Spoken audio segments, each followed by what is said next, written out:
Hey friends, Pastor Bill Walden here with Build Up the Church. I have a couple of thoughts for you from Matthew chapter 18, verses 21 and 22.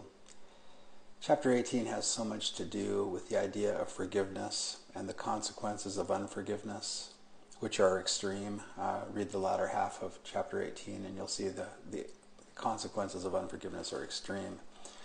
Jesus taught also so much on the idea of why, as followers of His, we should be the first people that are willing to forgive. If we have been forgiven so much, how could we not forgive the lesser offenses that people do to us? So Matthew 18 is just so rich and so deep with the idea of forgiveness.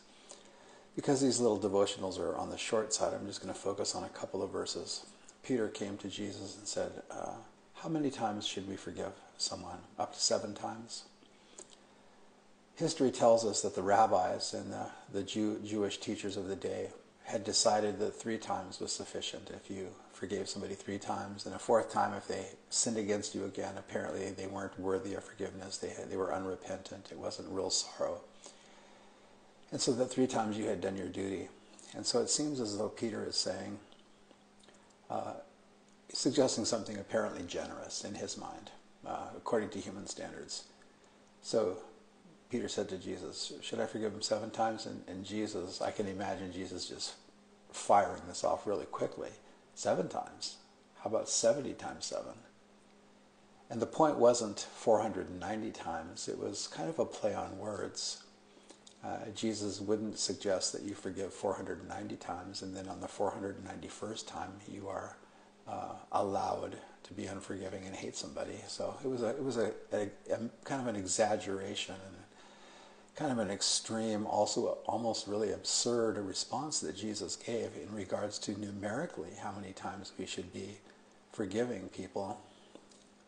Suffice it to say that Jesus would say, Peter, I'll tell you how many times you should forgive people, as often as they need it. There's no end to it.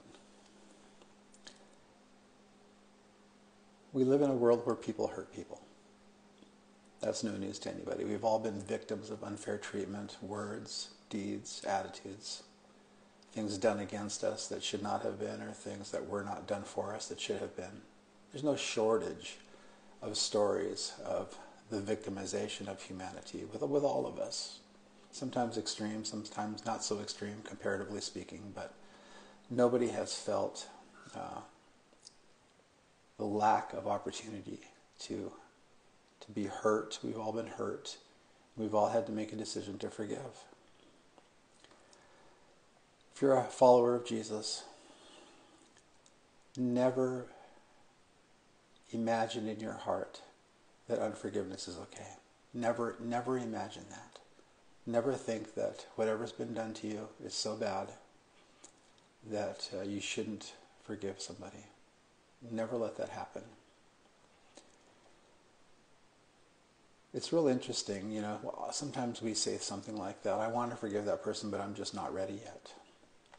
It was pointed out to me last year that Stephen, who was the first Christian martyr, he was being stoned to death for preaching the gospel and speaking against the Jewish leaders. And as he was taking his last breaths, he said, Father, don't hold this sin against them. Stephen didn't have to try to get ready to forgive anybody. He lived in a state of kind of perpetual readiness to forgive. Such was his life with Jesus. Dear friend, dear follower of Christ, live in ever readiness to forgive people. If I wanted to go on for a long time, I could think of all the scenarios where we might object. I'll mention one. Forgiveness is one thing, reconciliation is quite another. Forgiveness is that you're no longer going to hold a sin against somebody, but it doesn't mean that you should trust them. Trust has to be earned, but forgiveness is free and it should be immediate. And when we are unwilling to forgive, read the last part about chapter 18 in Matthew. It's quite frightening, actually. It deserves a lot of explanation. Find a good commentary. Go to enduringword.com, or you can go to my website, Build Up the Church. I've done a lot of studies on forgiveness and unforgiveness. So let's go back to Peter and let's bring this to a close. Peter said, I'm willing to go twice as often as the cultural norm. What do you say, Jesus? And Jesus said, Peter, there's no end to it. We should always be willing and ready to forgive because God has forgiven us. If you are in Christ, he's forgiven us. If you're not a Christ follower, he's ready to forgive you right now. You don't have to earn it. You can't earn it. We don't deserve it. Forgiveness is a gift. So if you're a follower of Jesus, forgive. If you're saying, gosh, I just don't know if I can, I understand that, but it shows an unreadiness in our own hearts. It shows a lack of understanding of the forgiveness of God towards us. So pray, God, I'm not ready to forgive yet. I'm obviously wrong. God, make my heart right. And he will. You can bet on that. Thanks for watching. God bless you. Bye-bye.